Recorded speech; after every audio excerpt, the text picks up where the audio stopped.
gari ya polisi tangu muda mrefu, sijaona msaada wowote wa kusaidika.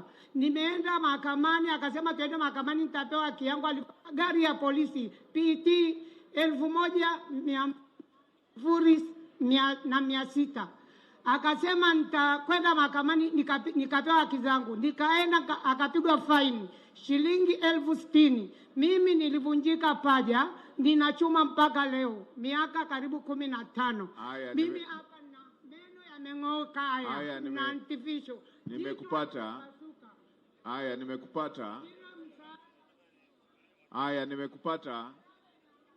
Nimekupata. Tutakuangalia vizuri kwa kuwa uko na kiti, kaa pembeni huku, tutakuona hapo. Haya, msikilizeni babu pale. Naomba soko mheshimiwa. Ngoja tumsikilize mzee kwanza. Asante sana Mheshimiwa Waziri Mkuu. Kwanza kwa kuja kwetu wewe, naona kama ndio utakuwa mkombozi wetu.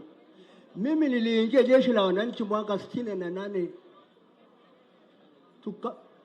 Tukaenda kupigana vita vya Uganda. Nimekaa mwanzo mpaka mwisho. Sasa madai yetu sisi hatujalipwa. Haya, nimekupata. Mheshimiwa Rais akaandika waraka tulipwe tokea tarehe 10 mwezi wa 7. Na nalikumbuka jambo lenu. Hebu nani? Chukua, sogea na mzee hapo, chukua namba yake. Nakumbuka jambo lao lile, nitalifuatilia nione limefika hatua gani. Msikilize mama pale. Ngoja tumsikilize mama pale. Waziri Mkuu, ni kama Mungu amekuleta. Sisi wanyonge wanatuonea. Nina kesi langu la ardhi limeanza mwaka 1918. Hadi sasa wanatuzungusha, wanaenda mahakama ya kwanza. Huyo aliyetu anasema tumeiba shamba na uzee wetu na miaka 88. Sasa ukienda sijua nakula njama na hao wanaoongea simu, wanaongea tunaenda tunarudishwa.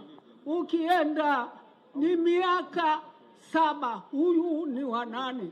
Ninaenda mahakamani na uzee wangu. Ninaomba unisaidie wewe, uleletwa na Mungu. Asante bibi. Nani anayekusimamia? Ili niwape watu. Nani anayemsimamia bibi? Yuko hapa. Mko hapo mnaomsimamia? Tuko. Afisa ardhi wetu. Hebu mko wilaya gani? Ya Moshi. Haya, afisa ardhi, hebu tuambie. Ngoja tusikilize jambo moja. Afisa ardhi yuko wapi?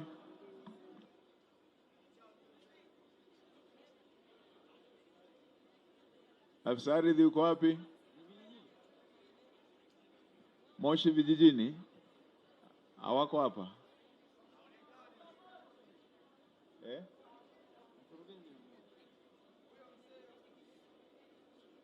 Mkurugenzi ni mmoja. Mkurugenzi. Afisa ardhi, unalifahamu hilo jambo? Mheshimiwa, labda nilichukue, nafikiri liko kwenye Baraza la Ardhi na Nyumba. Kwa hiyo nimsikilize nijue kwamba ni kesi namba ngapi. Sasa msikilize. Huyu bibi ameshazeeka, mrudisheni eneo lake. Sawa. Uchukua wale wasaidizi wake. Nenda chukua namba yake ya simu pale. Sawa. Kwa nini?